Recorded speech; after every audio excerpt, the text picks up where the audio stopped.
ইঞ্চি 16 ইঞ্চি আছে আমাদের এখন চলছে বেসিক টেলারিং 17তম ব্যাচের ক্লাস এবং আজকে আমাদের দ্বিতীয় দিনের ক্লাস। আজকে আমরা একটা প্যান্ট স্টাইল রেগুলার যে সালোয়ারগুলো আমরা এখন ইদানিং পরি সেই সালোয়ার কীভাবে মাপ নিব এবং কাটবো সেটা শিখবো। তো অ্যাডাল্টের মাপ মোটামুটি একই থাকে, তো তারপরেও আমরা কী করে মাপটা নিতে পারি সেই মাপটা নেওয়াটা আমরা দেখছি যে আমরা কই থেকে মাপগুলো নিব, কীভাবে নিব, দেন আমরা সেই অনুযায়ী এই কাপড়টাতে যে কাপড়ে বানাবো সেই কাপড়ের মাপটা নিয়ে আমরা সেটা আমরা মাপ নিয়ে কাটবো এবং তারপর আমরা এটা কমপ্লিটলি সেলাই করে শেষ করবো। কী করে আমরা মাপগুলো নিব আমরা সেটা দিচ্ছি।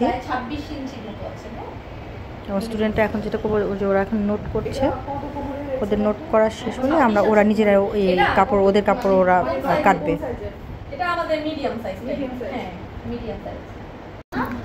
এই যে আমাদের মিডিয়াম সাইজের যে সালোয়ারটা ছিল, অর্থাৎ গতকাল আমরা যে কামিজটা করেছি প্রথম ক্লাসে সেই কামিজের সেটই এটা হচ্ছে সালোয়ারটা। তো তার মাপের যে সালোয়ারটা এটা মিডিয়াম সাইজ, তো সেই সাইজে আমরা কেটে নিব। এছাড়াও কি করে আমরা লার্জ যারা বা এক্সট্রা লার্জ যারা তারা কি মাপ নেব সেটাও কিন্তু আমার ট্রেনার বলে দিচ্ছেন একই সাথে। এইভাবে করে আমরা এটাতে মার্ক করে দিব, তাহলে কি হয় আমাদের এই যে এই জায়গাটার কার্ভের জন্য সালোয়ার আর ছিঁড়বে না, ঠিক আছে। তারপর আমরা এইভাবে দাগ টেনে নিলেই আমাদের সালোয়ার হয়ে গেছে। সালোয়ার হচ্ছে সবচেয়ে সহজ, এই যে একেবারেই সহজ, অলমোস্ট ডান। এই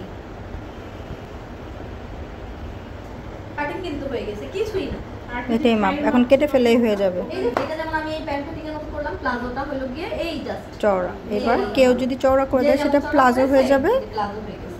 আর আরেকটু যদি চাপা তাহলে আরেকটু চাপা হবে, আরও চওড়া হলে আরও চওড়া হবে। এই সিস্টেমটা একই, যে আমরা প্লাজো স্টাইলের যেটা সেটা একই।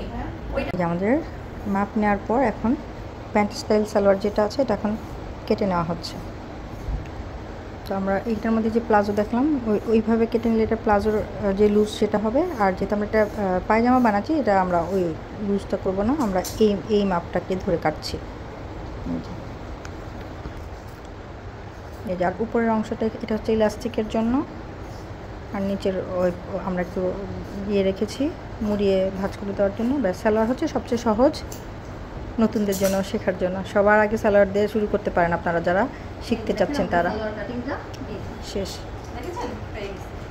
আমরা সালোয়ার সেলাইয়ে চলে গেছি। প্রথমে আমরা পায়ের নিচের যে মুহুরিটা বা ঘের, সেই ঘের সেলাই দিয়ে শুরু করছি, তারপর আমরা আস্তে আস্তে এটা ধাপে ধাপে করব।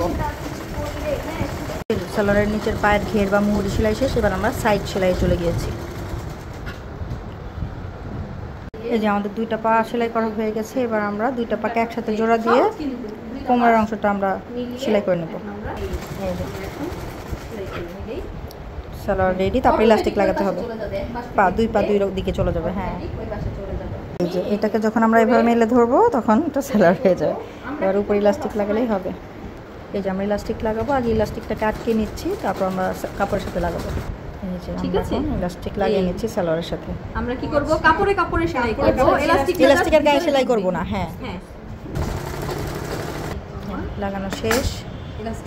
এখন ইলাস্টিকটা কাপড়টাকে চারপাশে ঘুরিয়ে দেন আমরা আবার একটা চাপ সেলাই দিয়ে দিই। সব জায়গায় কাপড়টাকে দিয়ে দিলাম, ঠিক আছে। এখন আর এবার ইলাস্টিকটাকে আটকে দিব যাতে ইলাস্টিকটা না নড়ে যায় বা বুটে না যায়, আটকে যাবে এবং সমান হয়ে কুচিটা হবে।